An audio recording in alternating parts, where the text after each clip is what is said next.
Today I'm installing what cannot be described as anything else but a toy in my RV, and that is a satellite service. I did some research and I found out that DishNet has about 85% of the RV market. Whether that's true or not, I don't know, but it does seem that the Dish service is a little more RV friendly because there's a couple ways that you can do this service.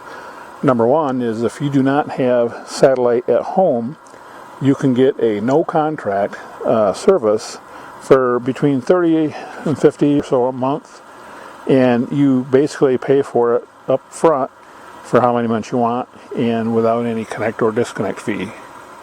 So for example, if you're going to be camping for 3 months, you just pay the 3-month service up front and then you have Dish for 3 months. The other option is if you do have Dish service at home, you can add this receiver for $7 a month. And this is called a Tailgater 3, a King Tailgater 3, model number VQ4400. It's fairly new, just out recently. The Tailgater 2, which is now the predecessor, is the more familiar gray type of radome. This one's all white. This is a single receiver dish, whereas the gray ones, those are a 2 receiver dish, so you can hook up 2 receivers. Well, in the camping environment, we don't really only need one. So the tripod comes in this bag, and I got the tripod set up over here, and there's 3 stakes that can go on the ground to help hold the tripod. The antenna itself just sits on the tripod, and when you position the antenna, one of the things you got to be sure of is the handle needs to point north. So you may want to take a compass with you. Now the other thing is you have to have a good straight shot of the southern sky. Generally campers are on their best behavior, but you know, to keep an honest person honest, I've got this 7-foot piece of cable that I've looped around the handle, and I brought it through, and it comes with a lock, and I've locked it to the ladder. And then they also recommend using the one piece of coax, which is 35 foot that they give you to start with, and not going through your coach. My coach, like a lot of coaches, you know, have satellite coax that runs to the TV and stuff. They recommend not using that to set it up. Then once you're set it up, go ahead and run it through that way. And if you're having issues, then you'll know if you got a coax issue in your coach. The Wally's up at the top of the cabinet. TV's here. This cabinet has got, fortunately, was designed for AV and has all the connections in there. So I ran an HDMI cable from behind the TV up through that cabinet, up through there to the Wally up here.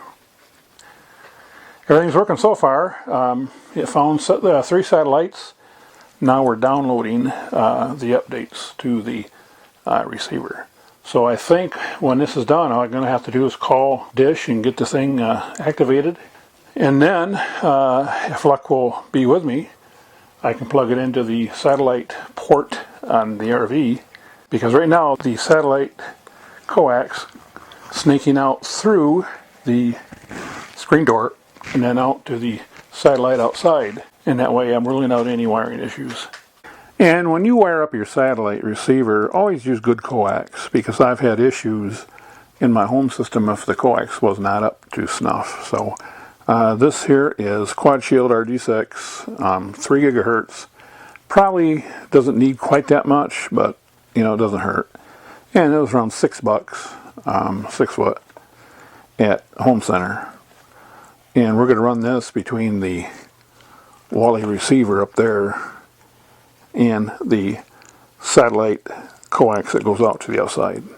And with my particular RV, the coax for the satellite goes in here, and then it goes through the bottom there. So the connection itself is behind this cabinet, and then that goes directly to behind the TV, where I pick it up again into the satellite receiver. After talking to DishNet about the different RV options, the option that I've chosen here, which is the $7 option, is a no contract option since I own the equipment.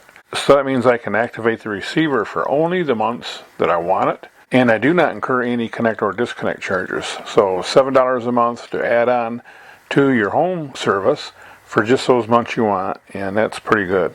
Now, one issue is local channels. If you're going to be out of your normal area, you can call them and they can put the local channels to the place that you're visiting. However, if you also have home service, somebody still is at home, then they're not going to get local channels. So when you decide on whether or not to have local channels in the local area, just realize that you're not going to get those same channels at home. And a bit of a performance issue, although I suppose you could call it characteristic more than performance. Whenever you change to a different station here that is on a different satellite, it seems like it takes about 30 seconds to get that station. And I think what's happening is I think the satellite's actually repositioning, because the RV satellite antenna is an automatically adjustable antenna and it actually points to the strongest signal.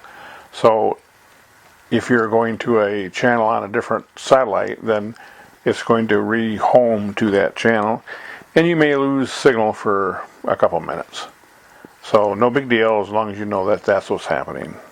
Well, one issue you'll find with these smaller dish antennas is that they're actually smaller than at your home. And when they are, that means that the signal is not as strong. So just people walking in front of this dish will interrupt signal.